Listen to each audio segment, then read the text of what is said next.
ഇപ്പൊ വന്നിരിക്കുന്ന പുതിയ കേസ് എന്ന് പറഞ്ഞാൽ സാമ്പത്തിക തട്ടിപ്പിന് വേണ്ടി കാമുകനെ കൊന്നു, വിഷം കൊടുത്തു കൊന്നു. എന്താണ് ഈ നാട്ടിൽ നടക്കുന്നത്? കുറച്ച് ദിവസം മുമ്പാണ് വേറൊരു പുരുഷനെ കിട്ടിയത് കൊണ്ട് ആദ്യത്തെ കാമുകനെ കൊല്ലാൻ വേണ്ടി വിഷം കൊടുത്ത്, പിന്നെ വിഷമെല്ലാം കൂടി കൊടുത്ത് ഉള്ളിൽ കൊടുത്ത് ഒരു പെൺകുട്ടി ഒരാളിനെ കൊന്നു. ഞാൻ ആരുടെയും പേരുകൾ പറയുന്നില്ല, പിന്നെ ഈ ഇരകളുടെയും പിന്നെ അതിജീവിതകളുടെയും ഒക്കെ പേര് പറയുന്നത് ശരിയല്ല. ആ ഒരു വിഷയം നടന്നിട്ട് വളരെ കുറച്ച് ദിവസങ്ങൾ. ഇപ്പോഴിതാ വീണ്ടും അടുത്ത കേസ് റിപ്പോർട്ട് ചെയ്യപ്പെട്ടിരിക്കുന്നു. അതിലും ഒരു പെൺകുട്ടിയാണ്. നേരത്തെ ഉണ്ടായ കേസിന് സമാനമായ രീതിയിലാണ് ഈ കേസും വന്നിരിക്കുന്നത്. ഈ കേസ് റിപ്പോർട്ട് ചെയ്യപ്പെട്ടിരിക്കുന്നത് കോതമംഗലത്ത് നിന്നാണ്. നേരത്തെ കേസ് റിപ്പോർട്ട് ചെയ്തത് നെയ്യാറ്റിൻകരയിൽ നിന്നാണെങ്കിൽ ഇപ്പോൾ കോതമംഗലത്ത് നിന്നാണ് റിപ്പോർട്ട് ചെയ്യപ്പെട്ടിരിക്കുന്നത്. തിരുവനന്തപുരം പാറശാലയിലായിരുന്നു നേരത്തെ ഈ വിഷയം ഉണ്ടായിരുന്നത്. അവിടെയാണ് ഒരാൾ കാമുകനെ മയക്കുമരുന്ന് കൊടുത്ത്, മയക്കുമരുന്നല്ല, വിഷം കൊടുത്ത് കൊന്നത്. ഇത് കോതമംഗലത്തിലാണ്. ഇങ്ങനെ സാമ്പത്തിക പ്രതിസന്ധിയാണെന്ന് പറയുന്നു.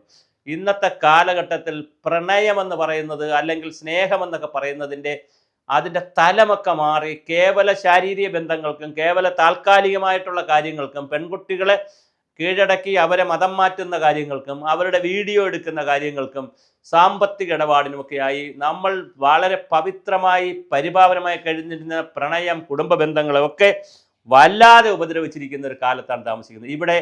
അവിടെയും നെയ്യാറ്റിൻകരയിലും ശീതളപാനീയത്തിൽ കൊടുത്താണ് കൊന്നതെങ്കിൽ ഇവിടെയും ശീതളപാനീയത്തിൽ. ആലോചിച്ച് നോക്കൂ, കാമുകനായിട്ടുള്ള ഒരു ആളിന് കാമുകിയായിട്ടുള്ള പെൺകുട്ടി ഒരു ശീതളപാനീയം കൊടുക്കുമ്പോൾ എത്ര മനോഹരമായിട്ടായിരിക്കും ആ ചെറുപ്പക്കാരൻ അത് കുടിച്ചത്.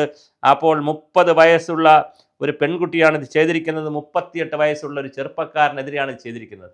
അപ്പോൾ 30 വയസ്സുള്ള ഒരു പെൺകുട്ടി ഇത് ചെയ്യുമ്പോൾ തീർച്ചയായിട്ടും 1 വർഷത്തിലേറെയായി നല്ല അടുപ്പമുണ്ടായിരുന്നു. അവർ തമ്മിൽ സാമ്പത്തിക കാര്യങ്ങളെ ചൊല്ലി പിന്നെ വഴക്കുണ്ടായിരുന്നു. അപ്പോൾ അത് മർദ്ദിക്കുകയൊക്കെ ചെയ്തിരുന്നു. അവിടെയും പ്രശ്നമുണ്ട്. എന്തിനാണ് പെൺകുട്ടികളെ കല്യാണം കഴിക്കുമ്പോൾ അവരെ ശരീരത്തിൽ തൊടുകയും ലൈംഗിക ആവശ്യങ്ങൾക്ക് ഉപയോഗിക്കുകയും മർദ്ദിക്കുകയും ഹോട്ടലുകളിൽ വിളിച്ചുകൊണ്ട് പോവുകയും ചെയ്യുന്നതൊരു ചോദ്യം കൂടെ ഉണ്ട് ഇവിടെ. അവിടെ പുരുഷന്മാരും പ്രതിയാണ്. അപ്പോൾ തീർച്ചയായിട്ടും ഈ കേസിൽ പുരുഷനാണോ പ്രതി, സ്ത്രീയാണോ പ്രതി, ഏത് സാഹചര്യത്തിലാണ് ഈ പെൺകുട്ടി, കോതമംഗലത്തുകാരി പെൺകുട്ടി ഇത് ചെയ്തതെന്ന് നമുക്കറിയില്ല. എന്തായാലും വളരെ വളരെ വളരെ മോശമായ ഒരു രീതിയിലേക്കാണ് കാര്യങ്ങൾ പൊയ്ക്കൊണ്ടിരിക്കുന്നത്. ഇദ്ദേഹത്തിനെ പിന്നെ വീട്ടിൽ വിളിച്ചു വരുത്തി, സുഹൃത്തിനെ വീട്ടിൽ വിളിച്ചു വരുത്തിയാണ് ശീതളപാനീയത്തിൽ കീടനാശിനി ചേർത്ത് കൊടുത്തത്. അപ്പോൾ കീടനാശിനി കൊടുത്താൽ അവശനിലയിലാവുമല്ലോ. അങ്ങനെ അടുത്ത സ്വകാര്യ ആശുപത്രി കൊണ്ടുപോവുകയും പെട്ടെന്ന് മരിച്ചു പോവുകയാണ് ചെയ്തത്. അപ്പോൾ വളരെ മനോഹരമാണ് നമ്മുടെ പുതിയ തലമുറ ഇവിടെ ജീവിക്കുന്ന രീതികളും രീതിശാസ്ത്രങ്ങളും നോക്കുമ്പോൾ തീർച്ചയായിട്ടും കേരളത്തിൽ ഇതിൻ്റെ കേസുകൾ ഇങ്ങനെ കൂടിക്കൂടി വരികയാണ്. അതിൻ്റെ പ്രധാന പ്രശ്നം നമ്മൾ മോഹവലയത്തിലും മോഹഭംഗത്തിലും മോഹത്തിലും പെട്ട് കിടക്കുന്ന ഒരു സമൂഹമാണ്. അതുകൊണ്ടാണ് അവിടെ നേരത്തെ നെയ്യാറ്റിൻകര കഷായത്തിലാണ് ചേർത്ത് കൊടുത്തതെങ്കിൽ, അസുഖം വന്നപ്പോൾ കഷായത്തിലാണ് ചേർത്ത് കൊടുത്തതെങ്കിൽ ഇവിടെ കൊടുത്തിരിക്കുന്നത് ശീതളപാനീയത്തിലാണ്. ആ ഒരു ചെറിയ വ്യത്യാസമേ ഉള്ളൂ. വളരെ വളരെ വളരെ കഷ്ടമാണ്. ബിരുദത്തിൽ പഠിക്കുന്ന ബിരുദം ഡിഗ്രി കയ്യിലുള്ള ഒരു പെൺകുട്ടിയാണ് ഇത് ചെയ്തിരിക്കുന്നത്. വിഷയം വളരെ ലളിതമാണ്, സാമ്പത്തിക പ്രതിസന്ധിയാണ്. അങ്ങനെ സാമ്പത്തിക പ്രതിസന്ധി അല്ല, സാമ്പത്തിക തർക്കമാണ്. സാമ്പത്തിക തർക്കം വന്നപ്പോൾ മർദ്ദിച്ചത് ശുദ്ധമായ തെറ്റ്.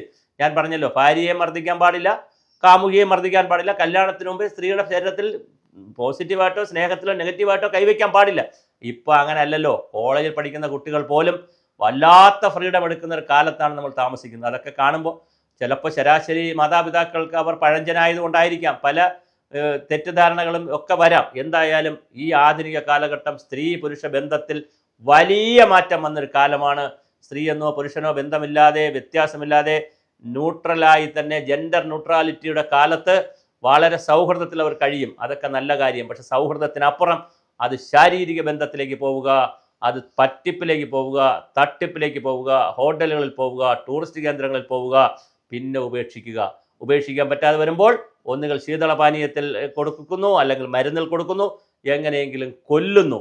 ഇത് 2 കൂട്ടരുടെ ഭാഗത്തുനിന്ന് ഉണ്ടാകുന്നു. നേരത്തെ പുരുഷന്മാരുടെ ഭാഗത്തു നിന്നാണ് സ്ത്രീകളെ വിളിച്ചുകൊണ്ട് പോയി അവരുടെ ആവശ്യങ്ങളെല്ലാം, ശാരീരിക ആവശ്യങ്ങൾ കഴിഞ്ഞ ശേഷം കൊന്നുകൊണ്ടിരുന്നതെങ്കിൽ ഇപ്പോൾ പുതിയ ട്രെൻഡ് എന്ന് പറയുന്നത് പെൺകുട്ടികളും ഇറങ്ങി പുറപ്പെട്ടിട്ടുണ്ട് ഇത്തരം കാര്യങ്ങളിൽ. എന്തായാലും ആൺകുട്ടികളും പെൺകുട്ടികളും ഒരു വട്ടം അല്ല പലവട്ടം ചിന്തിക്കുക. ഇതൊക്കെ ചെയ്യുന്നത് ശുദ്ധ തെമ്മാടിത്തരമല്ലേ എന്ന് ആലോചിച്ചിട്ട് വേണം ഇതുപോലത്തെ കാര്യങ്ങളിലേക്ക് എടുത്തു ചാടുവാൻ.